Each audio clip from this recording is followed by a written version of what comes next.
Boa tarde, meus amores. Tudo bem com vocês? Eu espero que cada um de vocês esteja bem. Sejam bem-vindos à nossa aula de História.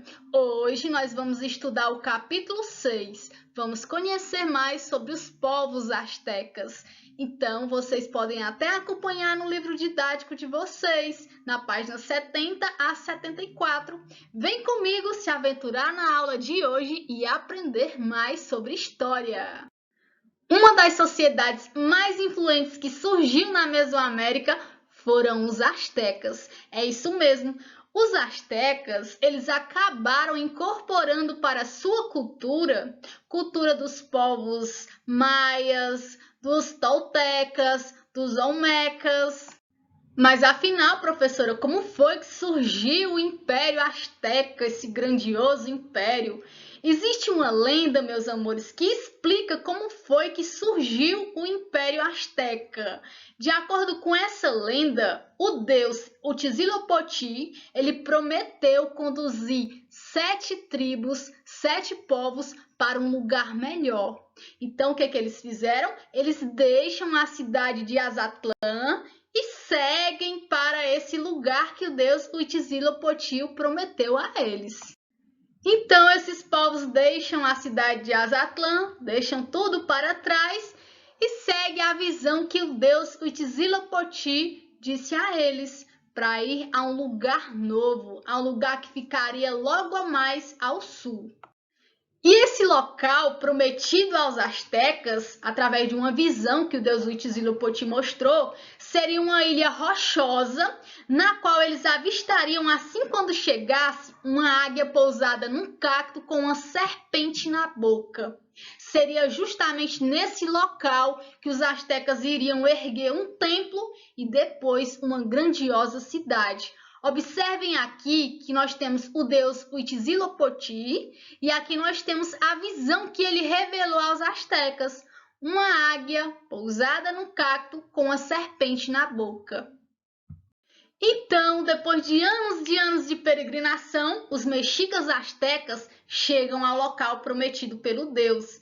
Precisamente em 1325, eles chegam nesse local aqui que vocês estão vendo, o Lago do Texcoco, que é uma ilhota, uma ilha que é o Lago do Texcoco, e lá eles construíram uma pequena cabana de bambu, que foi justamente um templo para adorar o deus Huitzilopochtli, em agradecimento a ele por ter conduzido esse povo até este local, e depois eles iriam construir a futura cidade de Tenochtitlan. Vejam aqui nós temos a águia com a serpente pendurada na boca, pousada no cacto, e esse local que eles ergueram a cidade de Tenochtitlan fica justamente no atual México, meus amores.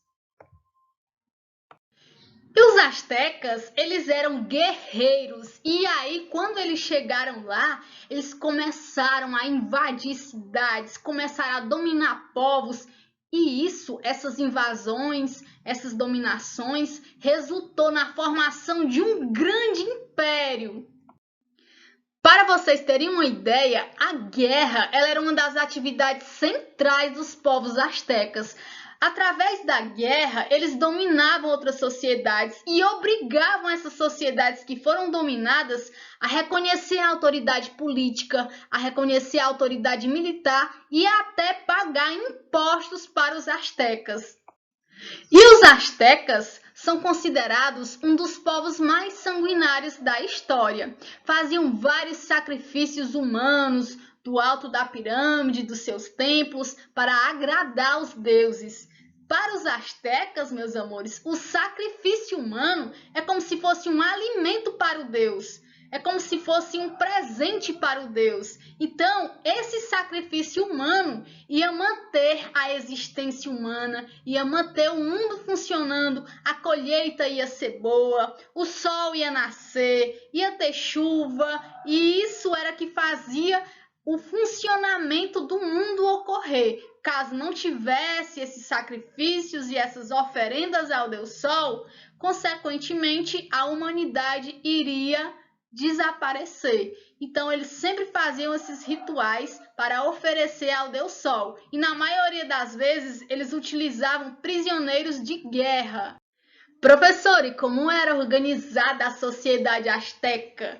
Ela obedecia uma ordem hierárquica, uma ordem militar, aristocrática, sacerdotal, como vocês estão vendo aqui na pirâmide social. No topo da pirâmide social estava o soberano, o imperador, depois os sacerdotes de origem nobre, os chefes militares também de origem nobre, os comerciantes, os artesãos e abaixo da pirâmide social, a classe menos favorecida da sociedade astecas, os camponeses, que também eram guerreiros, e os escravos. É interessante lembrar, turminha, que os tributos, os impostos, eles eram pagos ao imperador e aos sacerdotes. Eles eram pagos por meio de concessão de parte do que eles produziam, na luta, nas guerras, nas prestações de serviços, na construção de diques, de pirâmides e outras também. E é importante lembrar também que os artesãos, lá na sociedade asteca, eles tinham um grande prestígio social. E os comerciantes, turminha, foram adquirindo grande importância na sociedade asteca. É isso mesmo. Além da variedade de produtos que aumentava ainda mais a riqueza do império, os comerciantes, eles eram como se fossem um espião do rei. É isso mesmo. Quando eles viajavam para as terras distantes em busca de produtos, eles traziam notícias para o rei de novos povos que ainda não haviam sido conquistados. Então, o que eles faziam? Eles tentavam conquistar esses povos. Caso os comerciantes não conseguissem conquistar esses povos, aí é que eles avisariam ao rei que o rei entraria por meio da guerra para poder conquistar esses povos, através da conquista militar. Ou seja, as conquistas territoriais astecas, elas eram iniciadas, começavam pelos negociantes. Caso os povos não obedecessem aos negociantes, era que o rei ia lá conquistar de maneira militar, por meio da guerra. O domínio de outros povos, tributos pagos aos chefes astecas, tanto na forma de produtos como, por exemplo, ouro, cacau, transformaram a capital do Império Azteca, a cidade de Tenochtitlan, em uma enorme cidade, em uma bela cidade.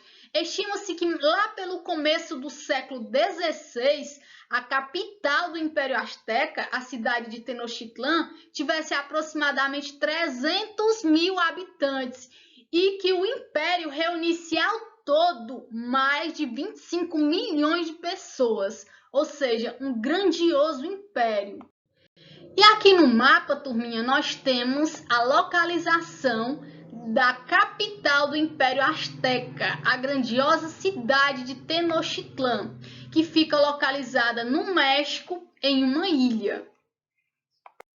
E como que eles faziam para sobreviver nessa ilha do Texcoco?